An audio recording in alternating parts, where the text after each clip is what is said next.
নমস্কাৰ বন্ধু-বান্ধৱীসকল, পুনৰবাৰ স্বাগতম জনাইছোঁ আমাৰ চেনেলৰ অন্য এটা ভিডিঅ'লৈ। চ' বন্ধু-বান্ধৱীসকল, এইচএছৰ ৰিজাল্টক লৈ বহুতো ধৰণৰ ভিডিঅ' ওলাই আছে ইউটিউবত। চ' বহুত কনফিউজ হৈ আছে ভিডিঅ'বোৰ চাই। চ' 17 তাৰিখে দিয়াৰ কথা আছিলে, বহুতে ভিডিঅ' বনাইছিলে কিন্তু 17 তাৰিখে দিয়া নাই। ইয়াৰ পিছত কথা আছিলে যে 20 তাৰিখে দিব, অৰ্থাৎ আজি ৰিজাল্ট দিব, কিন্তু আজিও ৰিজাল্ট দিয়া নাই। এতিয়া ভিডিঅ'বোৰ চাই আছোঁ মই ভিডিঅ' চাই আছোঁ যে এতিয়া কৈ আছে 21 তাৰিখে ৰিজাল্ট দিব, অৰ্থাৎ অহাকালি ৰিজাল্ট দিব। চ' অহাকালি ৰিজাল্ট দিয়ে নে নিদিয়ে সেইটো এতিয়ালৈকে সঠিক ক'ব নোৱাৰি।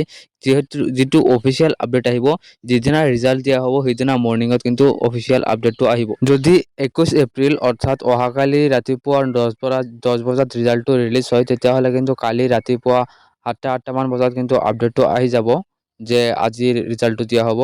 চ' আপোনালোকে তেতিয়াই গম পাব। এতিয়া আগতীয়াকৈ ক'ব নোৱাৰি কেতিয়া ৰিজাল্টটো দিয়ে। বহুতে বহুত ধৰণৰ ইউটিউবত ভিডিঅ' বনাই আছে। চ' আপোনালোকে ভিডিঅ'বোৰ চাই নাথাকিব। ভিডিঅ'বোৰ চাই থাকিলে আপোনালোকে কনফিউজ হৈ যাব যে ৰিজাল্ট দিয়ে নে নিদিয়ে, কেতিয়া দিব, সঁচা নে মিছা, এইবোৰৰ হৈ কনফিউজ হৈ থাকিব আৰু বেলেগ এটা টেনশ্যন হৈ থাকিব।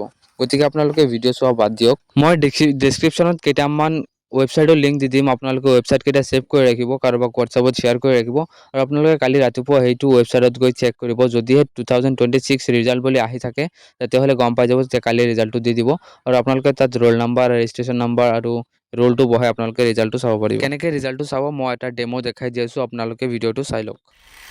মই দিয়া লিংকত যেতিয়া আপোনালোকে ক্লিক কৰিব, কালি ৰাতিপুৱা এনেকুৱা ধৰণৰ এটা ইণ্টাৰফেচ আহিব। ইয়াত আপোনালোকে 2025ৰ ৰিজাল্ট যিটো আছে সেইটো চাইছে, কিন্তু যেতিয়া 2026ৰ ৰিজাল্টৰ আপডেট আহি যাব, তেতিয়া কিন্তু ইয়াত 2026 বুলি আহি যাব। ইয়াত আপোনালোকে এণ্টাৰ ৰোল, আপোনালোকৰ ৰোলটো এণ্টাৰ কৰিব।